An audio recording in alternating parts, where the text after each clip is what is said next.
next update. Just again, getting the piece back in shot.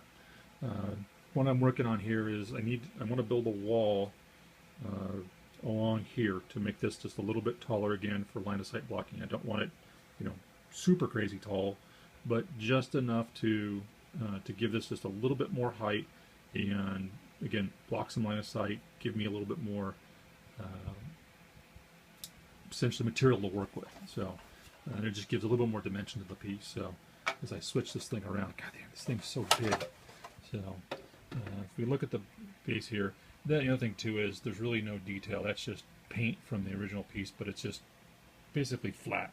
So this will let me again put more detail into it and things. So what I've been working on is trying to figure out essentially what materials I'm going to use. So here's basically what I'm going to do. So what I've done is I've taken a couple pieces of my favorite building material, which is not, because I don't like foam core, but I'm taking 2 pieces of foam core because I need to get something thick. I'm looking for something that's probably about close to 3/4 of an inch to an inch thick. So, and again, because I can't get the pink insulation foam, which would be relatively easy because then I could just carve the curve, then this is my alternative. I need to make basically some kind of a laminate. So I'm going to be doing kind of a Norm Abrams type of a thing here where I'm going to glue a bunch of stuff and clamp it all up and hope it keeps the curve. So my idea is what I'm going to do is I'm going to basically come back and I'm going to cut a series of lines in this to go through not all of just one layer of the paper and the foam for both of this, and that'll let this stuff bend. And then I'm going to do a similar thing here with the mat board. I'm going to score this, and this is going to be the outward skin, so it'll be again nice and durable. And then I can even carve some details into this if I want to, and it will take glue a lot easier, and just again be overall durable, and then just give me that extra bit of thickness. And then I can also, if I want to, chop it up and make it look like it's been broken.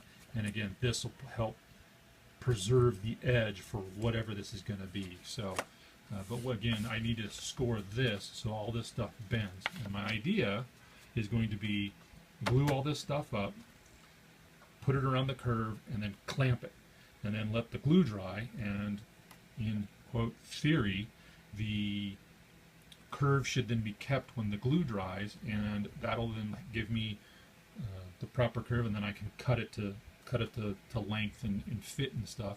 And then all I should have to do is glue it then to the side for how I want it, and that should give me essentially a nice curve, a good solid material, and bend on top and same thing, and give me the thickness that I'm looking for to make it all fit with the piece. Because if you remember, again, I'll try to pull this. I can't reach it.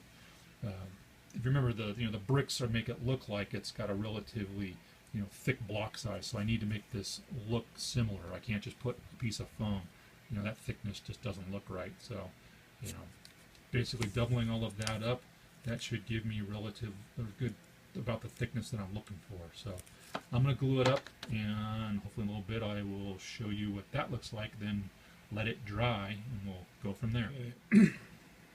As you can see, what I've done here is I've just gone along, taken a ruler, and scored a bunch of lines in this so that this actually becomes much more bendable, and not as tough where it's just going to snap. So again, just need it to bend a little bit. So what I'm going to basically do now is glue. You can see how bendy this one is if you cut more through. Just going to clamp this all up, attach it to the side of the thing, and see how it works, and have to let it dry, and we'll then go from there. Okay, so here's what this looks like. Again, all clamped up. Just use some spray adhesive. So really, it's actually some really strong stuff, and just clamped it all the way around. And I'm going to spin this over on the side here so we can see it. Apologize for the shaky cam. And then again, you can see just I'm using the profile to clamp this thing up. And these little clamps are something I got at Home Depot in a big bag in a variety of sizes, and these things have been one of the best bargains ever I got. And so just again, letting that glue dry, and once that's done, I can then shape this or whatever, and again it gives me a nice outer skin, good thickness with this within the foam core. It should then go fit nice and tight to this, so it'll actually look like it's curved and into the whole piece. And all I have to do is trim it, slide it to where I want. That'll then trim up, and then I only want it to probably go somewhere around here, so I've got plenty of extra length.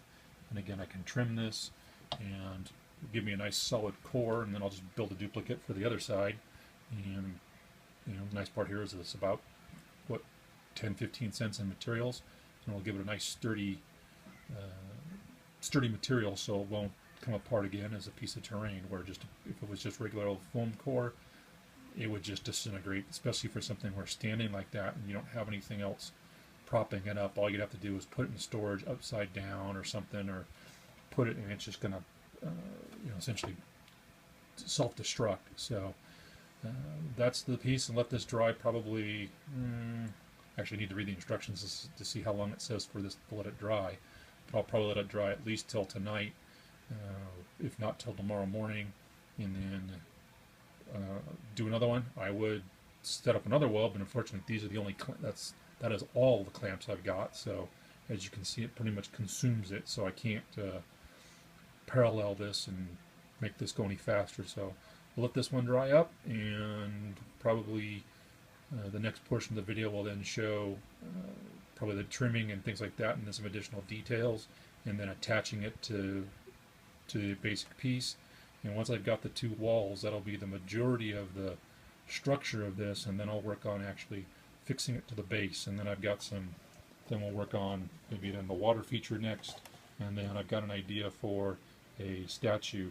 A friend of mine suggested taking a look at some of the Reaper Bones miniatures, which are pretty inexpensive, and I can get one that'll be of decent height, so it won't be totally overbearing. It'd be too big for scale, but it should be enough to where I can put a figure here, give it a little bit more character, give this what still looks like a relatively flat piece, but let me see if I can give you a decent profile. So again, if you imagine then the other wall on the other side of this, that would that'll give the piece some height, but it will still be open, and it will just give it another dimension to play, and create some line of sight blocking, all just based upon kind of how you spin the thing. So if you imagine there's a wall and you leave that back corner there's still enough to where you can block line of sight, but it'll still be playable and won't just be a big bowl. So again, another piece up on that. So there we go.